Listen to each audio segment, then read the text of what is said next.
Hello everyone, आज हम वेशलर adult intelligence scale के बारे में बात करेंगे जिसका 4th रिवीजन हो चुका है और 5th इज़ अवेटेड।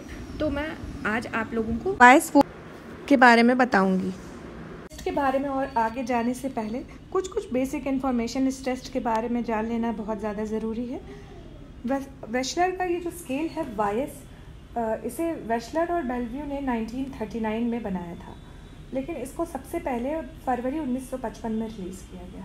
फिर उसके बाद इसका एक और रिवीजन निकला जो कि 1981 में निकला, जिसमें 6 वर्बल और 5 जो हैं परफॉर्मेंस थे। फिर इसके बाद कुछ कॉम्प्रिहेंशन को उसको ध्यान में रखते हुए कि थोड़ा और कॉम्प्रिहेंसिव हो पाइए, तो इसके लिए वाइस 3 बना और वाइस 3 जो है वो 1997 में बना। फिर उसके बाद वाइस 4 जो है वो 2008 में पियर्सन ने रिलीज़ किया। इसके अंतर्गत 10 कोर सब टेस्ट और 5 सप्लीमेंटल सब टेस्ट हैं। और वाइस 5 जैसा कि मैंने पहले भी बताया आपको कि बनने वाला 5 की शुरुआत 2016 से की गई है और ये एक्सपेक्ट किया जाता है कि ये 2020 तक आ जाएगा। बिंदुओं पर अब हम अपनी नज़र ले जाएंगे। वेशलर्स इंटेलिजेंस स्केल जो है ये 2 तरीके से का इंटेलिजेंस स्केल है। जो पहले एक इंटेलिजेंस स्केल बना है उसको विस्क बोलते हैं, यानी कि वेशलर इंटेलिजेंस स्केल फॉर चिल्ड्रन, जो कि बच्चों के लिए बनाया गया है। और ये वाइस यानी कि वेशलर एडल्ट इंटेलिजेंस स्केल, ये बड़े लोगों के लिए बनाया गया है। ये दोनों ही टेस्ट कई बार रिवीजन किए जा चुके हैं ताकि उनको और भी ज़्यादा कॉम्प्रिहेंसिव बनाया जा सके। जो लेटेस्ट है इस समय उसका नाम है वाइस 4। इससे पहले 3 और रिविजन्स हो चुके हैं, मतलब 1, 2 और 3। ये है वाइस 4। और जैसा कि पहले की स्लाइड में मैंने बताया कि वाइस 5 जो है वो 2016 से बन रहा है और उम्मीद है कि 2020 में आ जाएगा। बात कर लेते हैं वेशलर स्केल के कुछ उपयोगों की।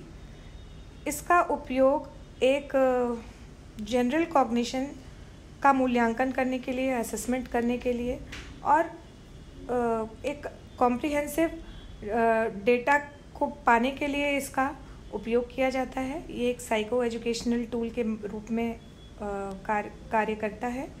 फिर इसका उपयोग अधिगम अक्षमता या गिफ्टेडनेस को पहचानने के लिए भी किया जाता है। इसके माध्यम से बहुत तरीके के क्लिनिकल और न्यूरोफिजियोलॉजिकल मूल्यांकन किए जा सकते हैं और उनसे कई प्रकार की सूचनाएं प्राप्त की जा सकती हैं। किसी भी इंडिविजुअल का अलग अलग तरीके के जो संज्ञानात्मक टास्क्स होते हैं, जो कार्य होते हैं, उनमें उनकी क्या क्या स्ट्रेंथ है, मतलब क्या क्या मजबूती है और क्या क्या कमज़ोरी है, इसको पहचानने में भी किया जा सकता है।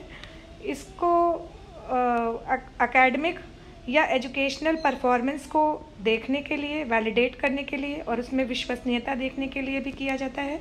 और साथ ही साथ रिसर्च के डेटा का वैलिड होना और रिलायबल होना भी इससे चेक किया जा सकता है। अब ये जो स्केल है इसमें क्या क्या चीज़ें हैं वो देख लेते हैं। इस चित्र को जो आप सामने देख रहे हैं उसमें लिखा हुआ है कि फुल स्केल, यानी कि ये पूरा स्केल जो है वो आईक्यू को नापने के लिए है। इसमें 2 तरीके के टेस्ट्स अवेलेबल हैं, जिससे एक तो होता है जो वर्बल या शाब्दिक आईक्यू को नापना और दूसरा जो होता है वो परफॉर्मेंस आईक्यू को नापने के लिए होता है।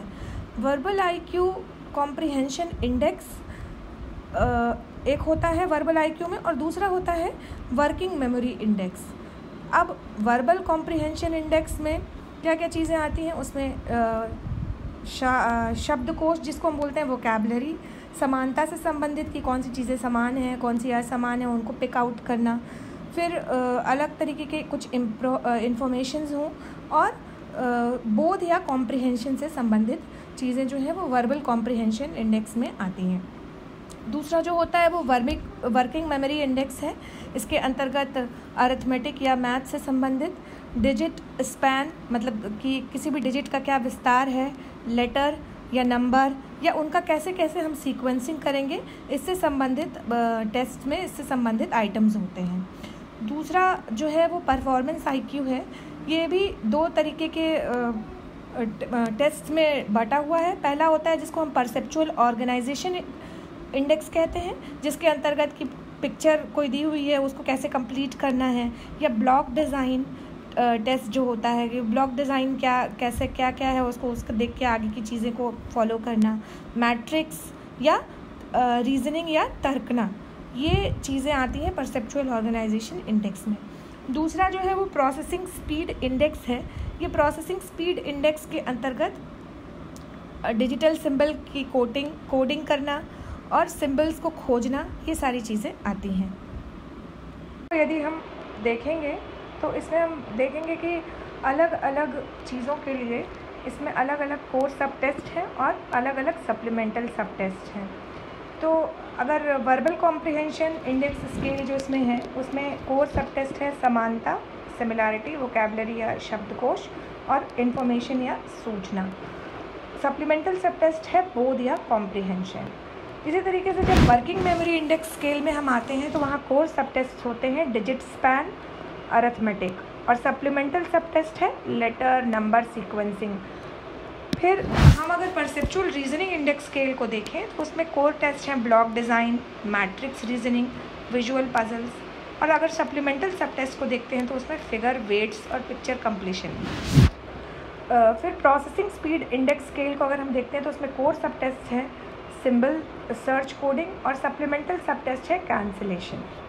अगर हम इन चारों खानों को देखें और ये समझने की कोशिश करें कि हमारे पूरा स्केल किन चीज़ों पर निर्भर है, तो ये बेसिकली आपको जैसा कि पिछले चित्र में दिखाया गया था कि दो तरीके के हैं, एक वर्बल आईक्यू और दूसरा परफॉर्मेंस आईक्यू। फिर वर्बल आईक्यू के कौन कौन से कोर या मुख्य सब टेस्ट हैं और साथ में कौन कौन से एडिशनल दिए गए हैं जिनको हम सप्लीमेंटल सब टेस्ट कहते हैं। तो इन चारों ही चीज़ों को हम देखने से, चारों प्रकार के जो इंडेक्स स्केल्स को देखने से हम ये पता कर पाते हैं कि प्रत्येक में, जैसे कि वर्बल वाले में जो वर्बल कॉम्प्रिहेंशन और वर्किंग मेमोरी इंडेक्स आ रहा है, इन दोनों में कौन कौन से कोर सब टेस्ट हैं और कौन कौन से सप्लीमेंटल सब टेस्ट हैं, और दूसरा परफॉर्मेंस इंडेक्स में या परफॉर्मेंस आईक्यू इंडेक्स में कौन कौन से परसेप्चुअल और प्रोसेसिंग में कौन कौन से कोर सब टेस्ट हैं और कौन कौन से सप्लीमेंटल सब टेस्ट हैं। तो ये है YS4 से संबंधित कुछ बेसिक इन्फॉर्मेशन। आशा करती हूँ कि आप सब लोगों को ये पसंद आया होगा और समझ में आया होगा। धन्यवाद।